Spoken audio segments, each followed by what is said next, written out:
Hey, what's up, all out there in internet land?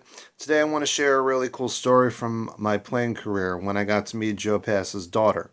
Now, if you're unfamiliar with who Joe Pass is one of the greatest jazz guitarists that ever lived, if not one of the greatest guitarists that ever lived. He made a really influential album called Virtuoso.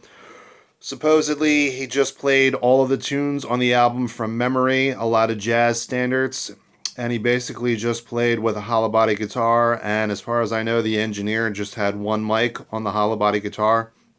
Anyway, the story went like this. Years ago, I was in kind of like a drums and guitar duo, a la the White Stripes or the Black Keys, and we were playing at the Rusty Nail in Cape May. And on a break, the guitar player slash band leader came up to me and he said, "Hey Jeff, come here. I want you to meet somebody." And I walk over and the band leader's talking to this woman. And he said, "Now you said your father was a famous jazz musician." And I was like, "Oh, really?" And the band leader said, "Oh, you should talk to Jeff. Jeff loves jazz." And I said to the woman, I said, "Oh, really? Who was your father?" And she said, "Joe Pass." And my jaw hit the floor, you know, not really, but metaphorically speaking. And I said, "Joe Pass, as in virtuoso Joe Pass?" And she said, "Oh, you know who my father is?" And I looked at her, I said, "I know who your father is." And anyway, she was very complimentary towards us. She said that we sounded real good. And she just talked about her father.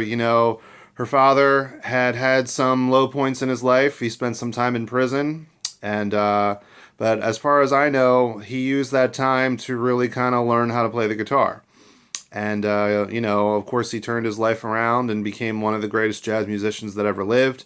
And you can see, thanks to the power of YouTube, you can go on and you can see Joe Pass play. I play, Joe Pass videos for my students, that have never heard of him, just to kind of show them how great of a musician he was. So anyway, that's a cool story from my playing career that I thought maybe you'd all like to enjoy. Happy New Year, happy 2025. If you like this video, please like and subscribe. God bless, and I'll see you soon. Peace out.